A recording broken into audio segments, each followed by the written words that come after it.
Welcome back to Post TV Live from NAB 2012. I'm Randy Altman, editor of Post Magazine.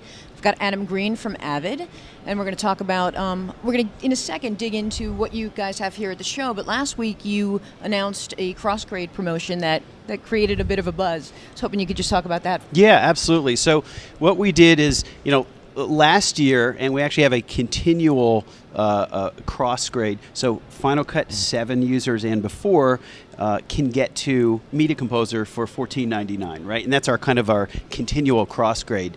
But what we did last week is we allowed, we basically changed the game a little bit, and we said we want people to go to Symphony, let them try the power of Symphony, right? And when people say, well, what is Symphony? Because sometimes people are not aware of all of that. It's really Media Composer. If you're a Media Composer editor, you already know Symphony, right? So Symphony it's really Media Composer plus advanced color correction. Same UI? It is identical. Yeah. So when we talk about OpenIO and 64-bit and all of the RTAS plugins, all the audio, it is identical, but it's got the additional color correction and then universal mastering. So we wanted people to really be able to get to Symphony. So what we did is we said, look, all the way back to Avid Express Pro, Avid Express DV, all versions of Media Composer, and then Final Cut 7 and before. So basically all Final Cut except Final Cut 10 for $9.99. It's crazy. I'm telling you, I was getting emails, people just forwarding me the link to your site and the announcement, and they were like, oh my God. They were just really jazzed about it. So that's pretty exciting for and them. it's a limited time promo. So when does it end? Ends June 15th. Okay, so they've got to get moving. They've got to get moving to save $5,000. Get moving. So tell me a little bit about what you've got here at the show. Obviously, Media Composer 6 was announced end of last year.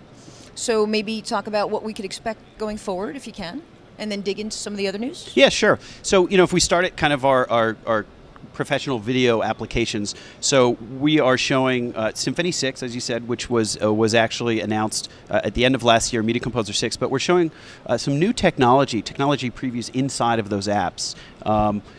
Support for DNX HD 100, which is kind of a great sports codec. A lot of folks are using it in the sports arena.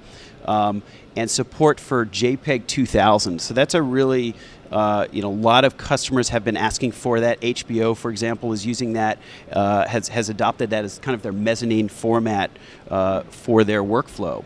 So when you look at the addition of JPEG 2000 and then ASO2, which is basically the application specification 02, a real sexy name there, but really what it means it's a versioning format. So companies like HBO are versioning their assets, so English track, Spanish track, French track, and it basically keeps all of that material as a bundle. So that is a technology preview in both Media Composer and Symphony to be able to use that workflow that some of those companies like HBO are using. When do you expect that to come out for the users?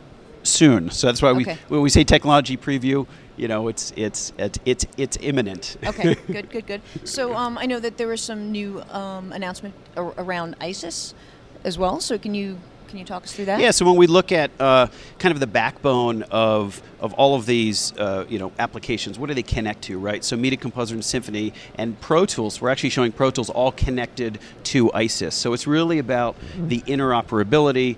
Sending material from Symphony or Media Composer to Pro Tools, keeping the locations and the panning and the RTAS plugins. But really, the backbone of that is the storage, right? So it allows you to do a true collaboration when you're using Media Composer or Symphony for bin sharing.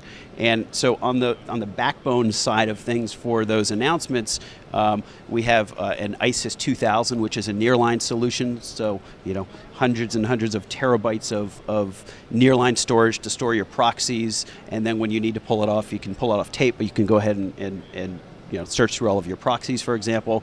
Interplay Sphere, which is a kind of a remote editorial system, so in the field to be able to remotely edit stories and send them back, whether that's in the newsroom or whether that's the post facility for dailies, for example. So there's a lot of implications on those types of workflows. Okay. What else? What have we not touched upon?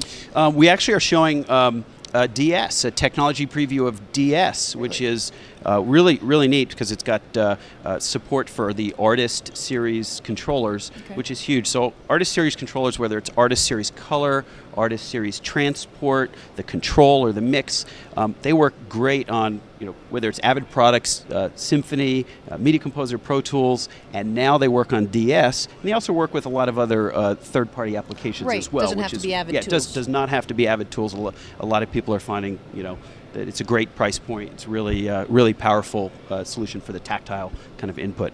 But yeah, on the DS front, support for DNX HD 444, OpenEXR, as I said, the Artist Series, and there's 16 channels over embedded SDI. There's a whole list. You always a lot of information. Going back to DNX HD though.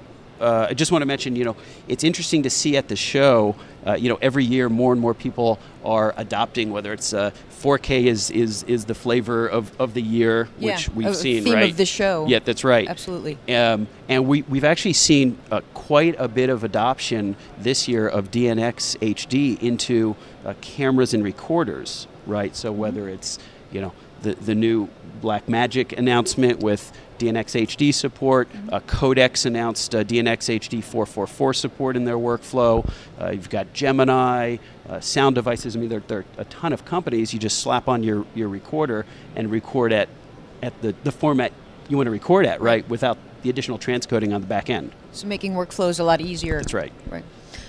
Well, I was told we have to wrap it up, but thank you so much for your time. Thank you very much. I appreciate it. So stay tuned, and we'll be right back with Post TV Live.